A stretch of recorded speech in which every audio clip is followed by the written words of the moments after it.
Well, there. I took a little break after just one question. So who knows how well I'm going to make it through these others. Now, James asks, is there any particular reason that Circle of Hands can't have a rotating GM?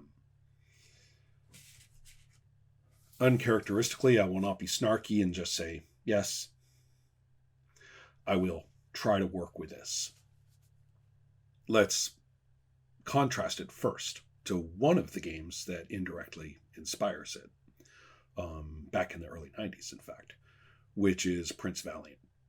Now, Prince Valiant does have, as later in the text, I mean, it explains the game and, you basically feel like you know how to play it. And then it says, you know what? Why don't everybody likes to play a knight, so why not take over the GM spot and play through an adventure, toss the GM spot, over to someone else, play another adventure and do that. There are several things that make this work pretty well, I think, for Prince Valiant. One is that, frankly, the adventures don't build upon one another. The nature of your knight is not really at issue. The adventures themselves are their own reward, if you will. They happen as they happen. They are an episode, and then we can look around and say, "Ooh, another episode," and go somewhere. So it doesn't really matter much, especially because the content itself is rather emulative. It's very specific, of course, in terms of inspiration. It's the newspaper strip, Prince Valiant, which is a thing of beauty with Hal Foster and others. And the book is very, very good at generating your excitement about and educating you and inspiring you, to do this thing. The thing itself is fairly fixed.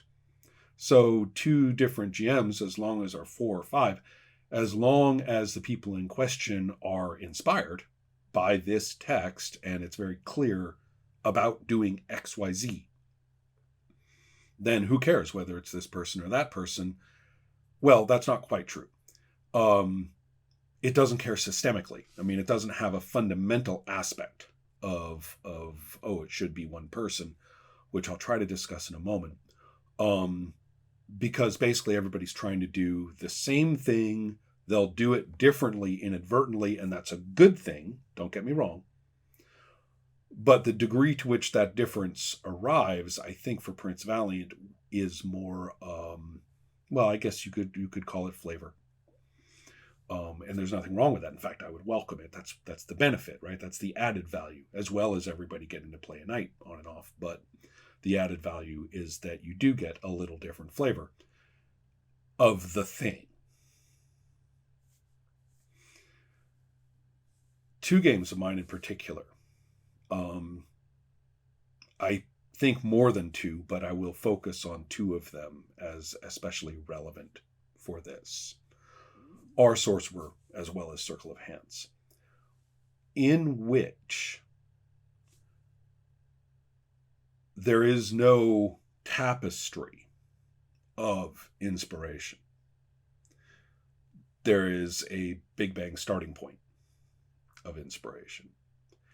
And the assertiveness of the game master, which in Prince Valiant is largely staging and just revealing backstory in a nice, here you go kind of way, which is good.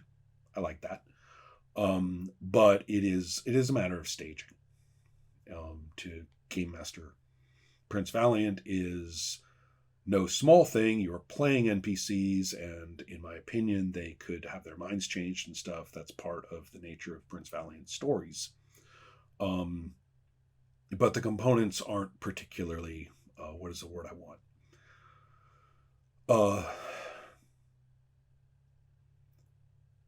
Well, maybe I can articulate it by talking about the others. In Sorcerer, the generation of, for lack of a better word, the setting, is particularly contingent on what we've brought to it just this one time and what we do with it as we go. Champions Now is the same way.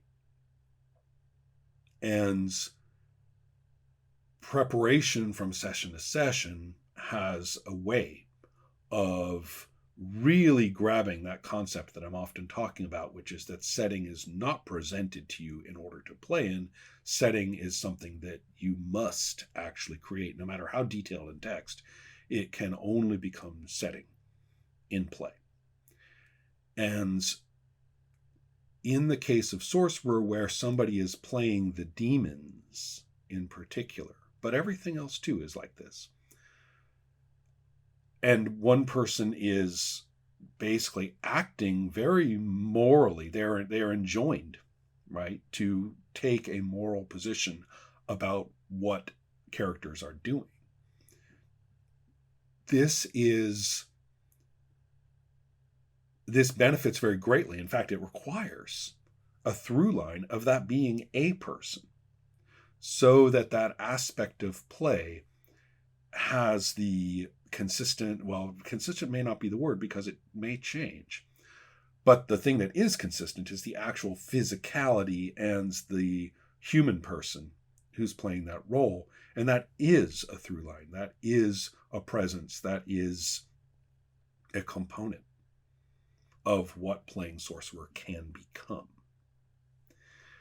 To say, well, we'll just rotate around GMs and Sorcerer, you basically, it's kind of like, going to it's what we used to call the perpetual green belt, right? The person who would go to a martial arts school, go for a little while, and get a little rank, and then they would get bored or something, and then they would say, or maybe they fancy themselves, the man of all martial arts, there's no one style, and then they go on the street and they start training somewhere else, and they get a little rank there, and they just keep doing it, right? So they've been to a dozen different schools, they've never gotten anything except, green belt, and they fucking can't fight, all right?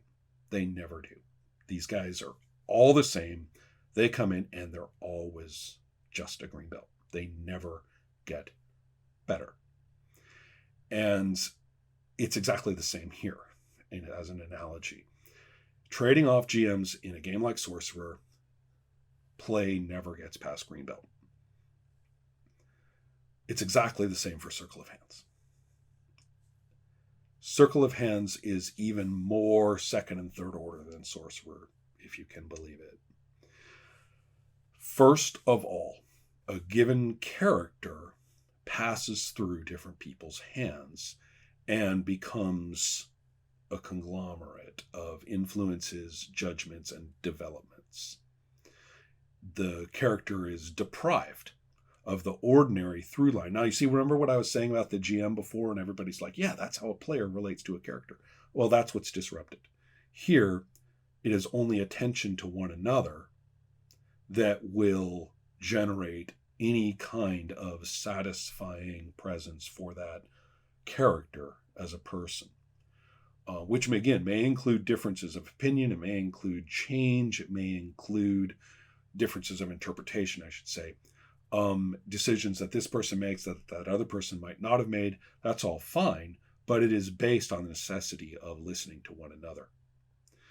Now, whether that can happen or not, I deliberately throw that into risk.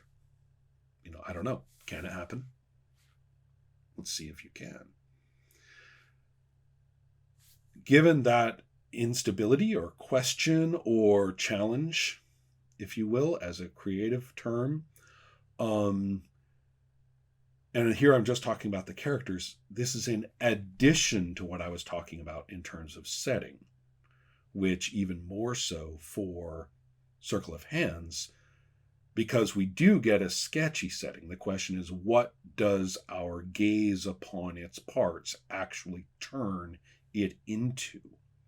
So it's simultaneously more structured than Sorcerer, but also more pressing, because this aspect of this sketchy promise of a map is turning into a place. Sorcerer and Sword does the same thing.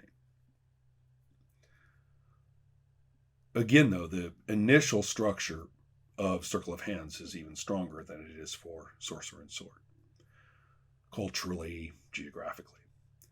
All right, with this going on, with that kind of in the fill-in process necessary, where I think a through line is necessary, particularly because there's lots of choices. What actually are the two kinds of magic like? What does their mixing or sharing, in the form of the Circle Knights actually do, or how do people respond to that? Things like that.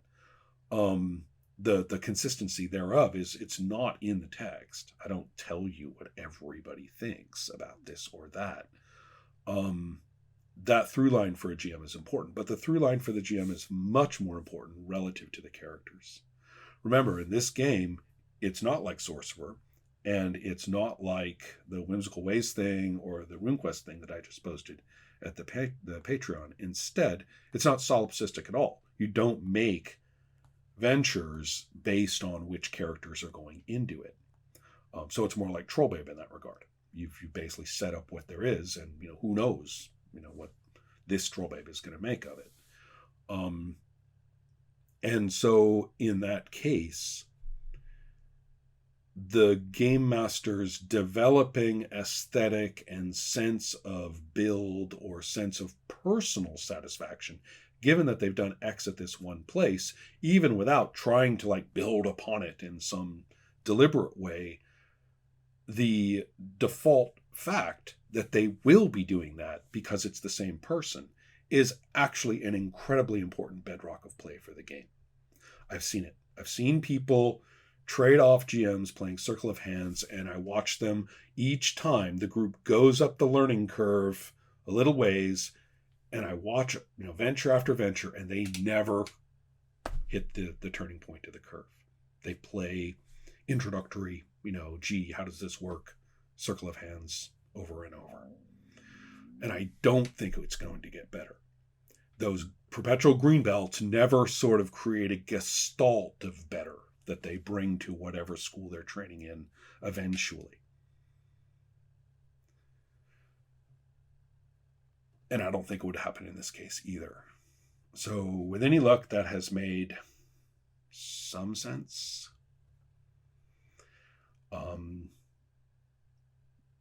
Pretty hard not to talk about these things without referencing the coursework, because I can point to sort of three places in the People in Play class and the Phenomena class, and also in Pragmatic Terms, the Ronnie's class, where these sorts of things get addressed. They actually get looked at and examined, right, through exercises, through people talking, through game examples that I give and stuff like that. I mean, these things actually get addressed in those courses, and so I need to sort of stop myself from saying, well, just take my class. That's not right either. Hopefully this answer, though, provides enough content for me to say, oh, and we do that. So check it out if you want. Boy, I'm not sure how any conversation I have in the next year is. I'm going to have to just stop myself from, pitching the courses. Or should I just do it? I don't know. Okay, so who's next?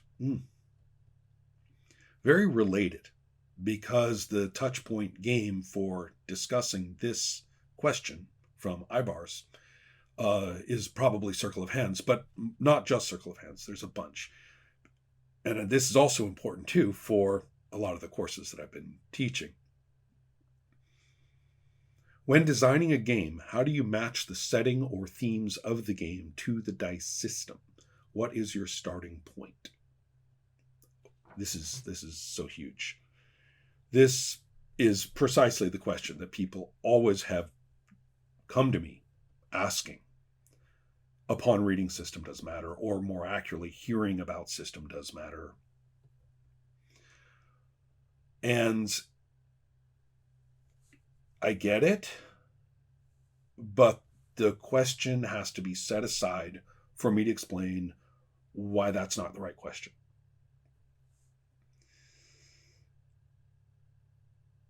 basically, we can't say that, the World of Darkness, is about this and that and all the rest of it. And oh, and by the way, use these purple and black dice.